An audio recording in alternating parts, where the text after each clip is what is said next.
We are in the zone with special guest Rich Bull Gaenzler from Morning Bull on 97 Rock. And we have a special visitor from the North Pole. Hi, I'm Dave Gixter. The playoffs are not possible, so where does the team go from here? We are going to break it all down. And I'm Brad Galber, and we've been taking your Twitter and Facebook questions all day long. We are in the zone. In the Zone with Robert Woods on WBBZ-TV is presented by Transitown Automotive Group, serving Western New York for over 40 years. Trust Transitown. Creekside Sales and Service Outdoor Equipment Store, your factory authorized Cub Cadet and Mahindra dealer. Duville College, educating for life. And now from the WBBZ studio, here's co-host Dave Gixter.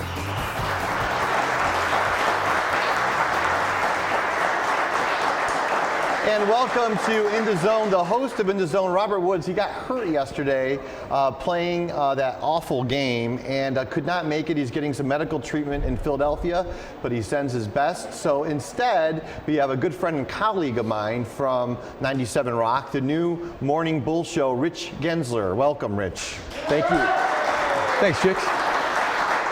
How's the morning show going? All right so far? It's going really well. We're firing on all cylinders. We're having a good time, and 3 weeks in, we're pretty happy about where things are. Good. Listen, you are a sports expert. You're one of the best sports announcers in this market, if you don't mind me saying. Thank you. And the Bills are not going to make the playoffs for the 16th year in a row. It's been very disappointing the whole entire season. Rex Ryan came on board, said he's going to make plays, he's going to make things happen, and we're going to make the playoffs, and now we're not going to go. So your thoughts on the coaching this year?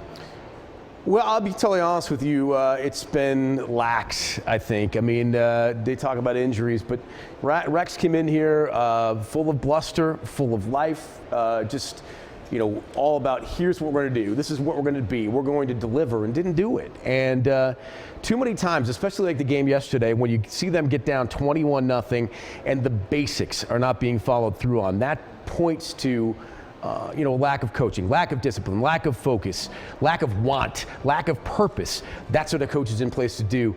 And we've seen on far too many occasions this year when all those things I just mentioned aren't in place. Yeah, it seems that the team struggles second half because the other team that they're playing will make adjustments. And it seems the games that we have lost this year, we haven't lost them because a player didn't make a catch or whatever. We lost them because of stupid penalties, of not making adjustments, and the team sometimes doesn't have a lot of fire. They're very inconsistent. And that's what you're going to get when you have what they call players coach. A guy that's going to be friendly to the players, is not going to be the disciplinarian you maybe need him to be. Sammy Watkins talked about it yesterday. He needs people that are more vocal, people that are meaner. Is that a word? More mean. And that's the kind of coach sometimes guys need. And maybe he's just not the right fit with this group. I don't know. He certainly wasn't the right fit in New York the last 4 years.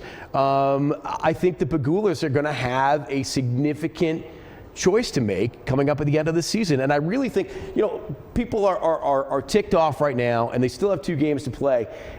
And I think ultimately, when you have the Cowboys coming in with Kellen Moore or Matt Castle playing quarterback, if you don't beat them at home, and then you have the Jets coming in with Ryan Fitzpatrick and Chan Gailey and Rex's former team, and you don't beat them at home, then there's got to be significant questions asked about the future of the head coach. And the Jets are still playing for a playoff spot. Absolutely. If they beat New England, that game in Buffalo is going to mean an awful lot to the Jets. And if the Jets happen to beat Buffalo and go to the playoffs without Rex as a head coach, there's another message sent. No question, and it's embarrassing if that happens. And again, I think the Pagulas will have a very serious task to tackle come the offseason. I don't know, some people are saying, hey, go and fire Rex today or yesterday after that game. I don't know if that's necessarily how they go. I mean, you could look at it 2 ways. If you fire him, guess what? They start all over again.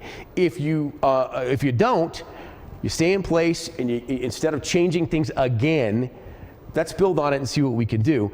The other thing, if you do fire him, you're eating the money. It's $22 million that you're going to have to eat. You're going to have to eat crow. You're going to have to say, hey, I made a mistake. I bought into it.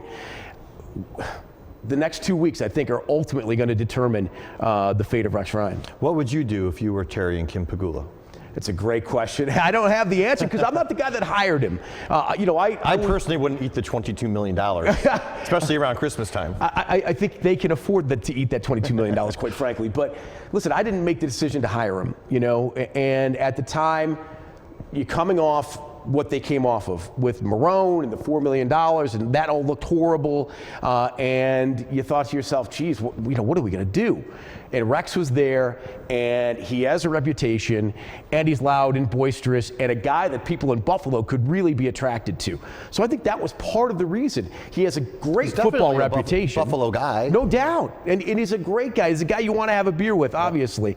But is he head coaching material? But that is another conversation that keeps coming up. Some head coaches aren't meant to be head coaches. They're great coordinators and meant to be coordinators, but beyond that, they prove that they're not meant to be good head coaches in the NFL. And maybe Rex is that guy, we don't know.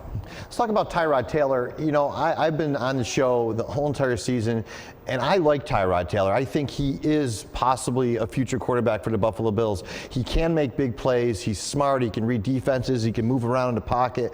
But he's been having trouble completing a lot of big plays. He's been a little bit inconsistent himself. What are your thoughts on Tyrod Taylor, and do you think he would be our franchise quarterback? I like Tyrod Taylor a lot. I think he brings a lot to the table. He obviously is mobile, obviously has a big arm. He's got the best long ball I've seen in years in the NFL, across the board. I don't care, you talk all the great quarterbacks in the NFL, he's up there in terms of his long ball throwing ability. And his passer rating has been terrific. I just think there are too many times he's not used the way he should be. We talked in our production meeting before the show about how, the Redskins yesterday had so much penetration with a normal four-man rush where Tyrod in a 7-step drop is sitting back there and they're making him into a drop-back passer, which, let's be honest, he really isn't. He's too short to be a drop-back passer, a traditional drop-back passer in the league. So when you have a traditional four-man rush that's rushing up the field and creating tension in the pocket, and you have an athletic quarterback, roll him out, run some read option, make him do some things with his legs and his arms in combination. And I just think far too many times this year he's been misused in situations, and that's why he's made some of the mistakes he's made. And then again, going back to coaching. No doubt. I mean, you look at that fourth down play at the 1-yard line yesterday. Tyrod's in the shotgun. He's got LaShawn McCoy right next to him. They spread it out. So basically, you have about, 6, 7 in the box, and you have an athletic quarterback. You have one of the best runners in the league. You have to get 1 yard on the ground. You make that work on the ground. You don't make Tyrod throw that ball as he did into the end zone in a corner, because that's the only thing you have available to you. You let Tyrod do it with his legs in that situation. We will come back and ask Rich Gaenzler, the Bull, what he thinks the positive things that have come out of this season so far. And we'll also take a trip with Brad Gelber to the Dunn Tire Digital Zone. We will be right back.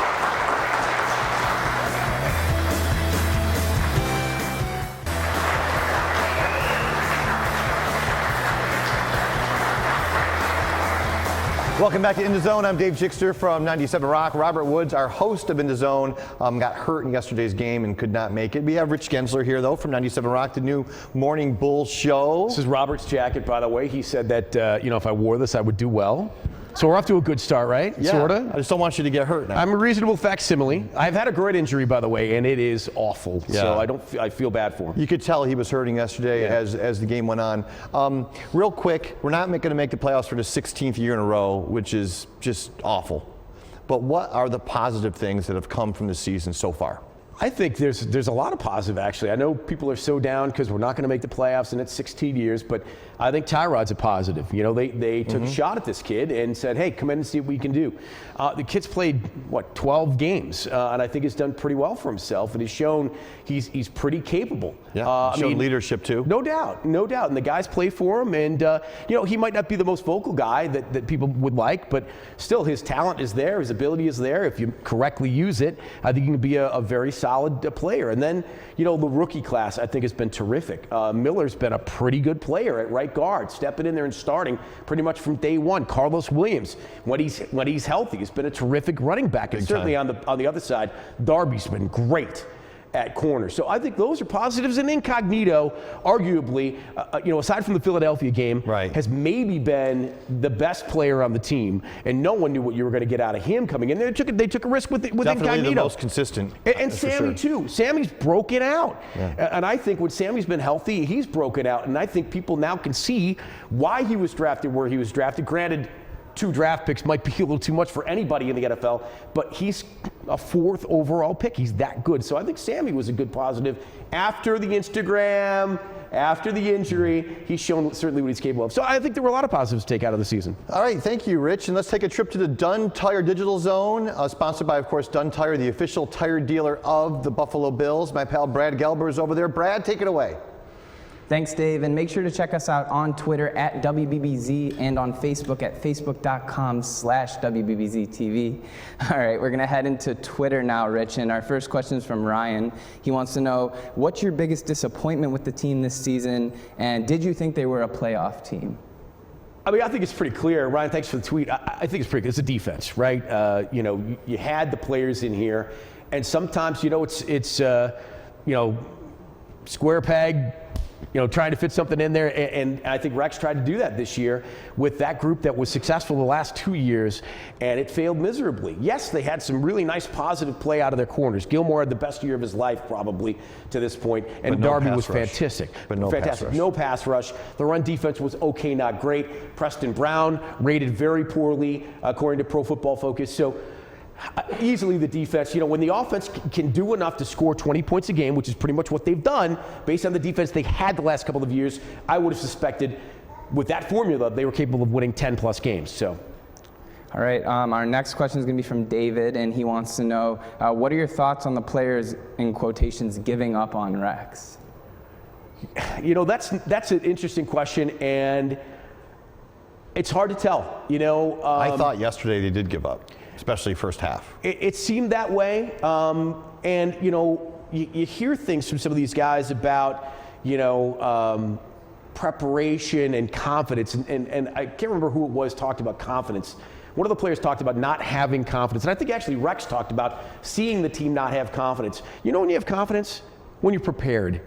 When you're prepared, you know what's coming, you know what you have to do, you know how to adapt to the particular situations. When you're prepared, you're confident. You know anything can come at you, and you'll be able to get the job done.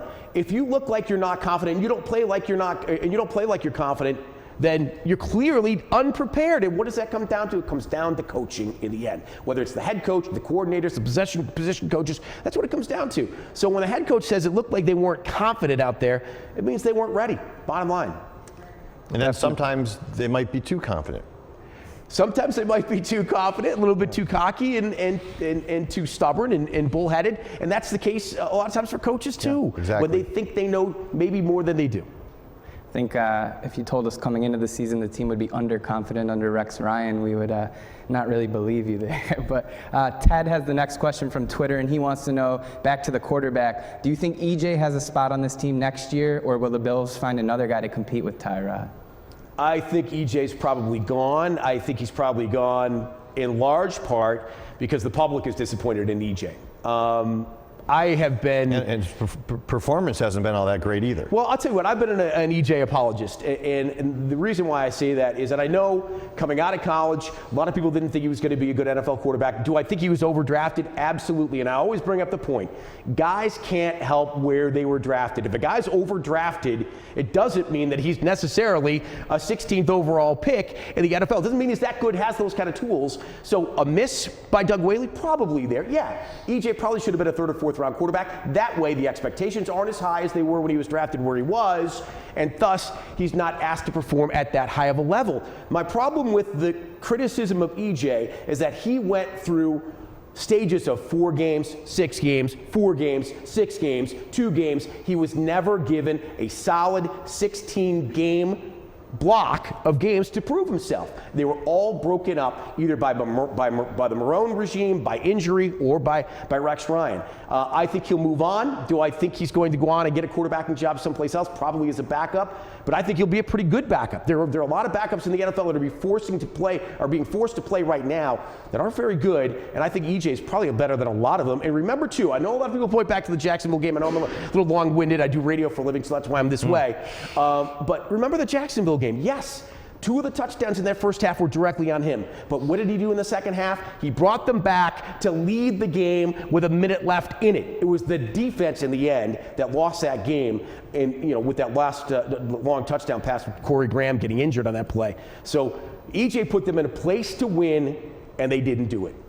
All right, I think that's all the time we have. Thank you for all the Twitter questions, and back to you, Dave.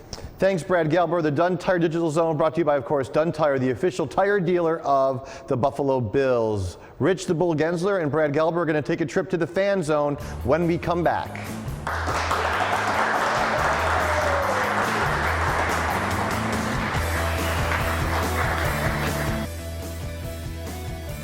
Connect in the Fan Zone, brought to you by Sports Obsession and the Galleria Mall. Welcome back to In the Zone. We are going to take a trip to the fan zone, and these guys are great fans, diehard fans, and still looking forward to coming to the show, even though the Bills are not going to be in the playoffs this year. Brad Gaenzler is out there in the fan zone. Brad, take it away.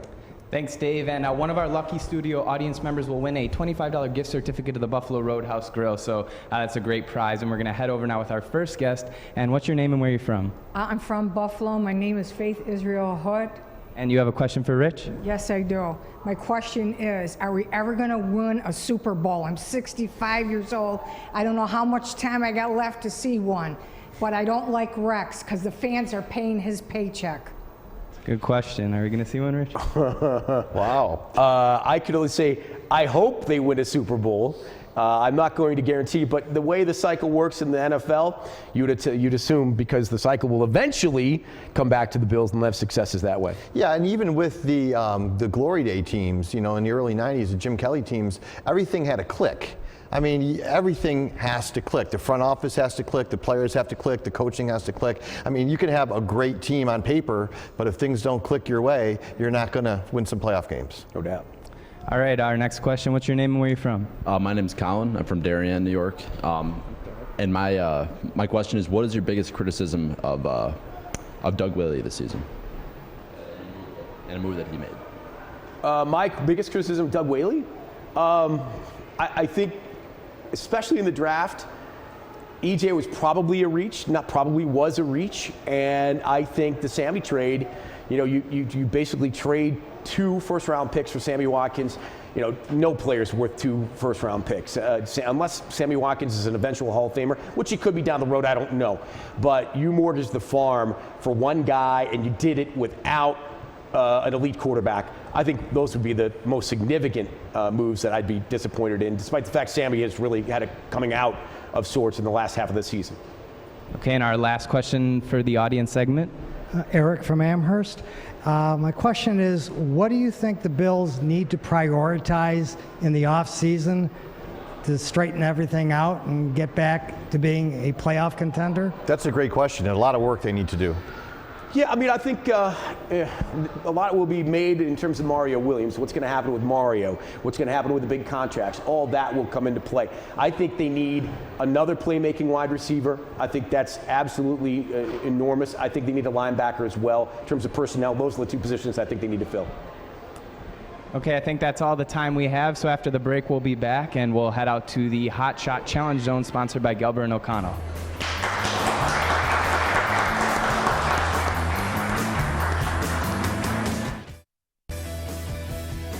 The Hot Shot Challenge Zone is brought to you by Gaenzler and O'Connell, your car accident and injury law firm. Call 633-5050. Welcome back to the Gaenzler and O'Connell Hot Shot Challenge to In the Zone here on WBBZ-TV. We have 2 teams here. We have Team Rich the Bull Gaenzler, and who's your teammate there? What's your name? Faith.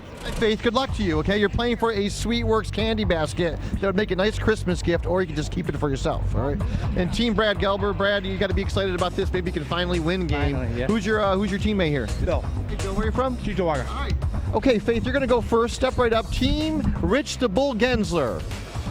There you go. Wind up and take a throw. Go ahead. All right, right through. All right, Rich Bull. You gotta match that. Great form. Oh, look at that. Team Gaenzler up 2-0. Go ahead there, Brad, Bill. All right, Bill, good luck to you. Oh, no. The pressure is on, Brad Gelber, for the tie. It's all tied up. We will let these teams fight it out here during the commercial break for the Sweetworks Candy Basket, and we'll be right back. We'll talk to Rich Gaenzler and find out what the Bills are going to do to beat the Dallas Cowboys. We'll be right back.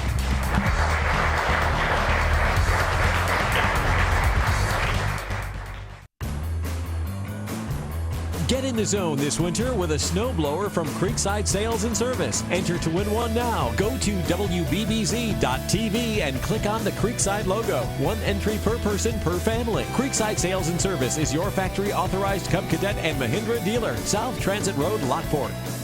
Welcome back to In the Zone. Dave Jixter for Nice on Rock with Rich the Bull Gaenzler and Brad Gelber. And, Christmas time, a very nice time of year. And my mother is celebrating her birthday.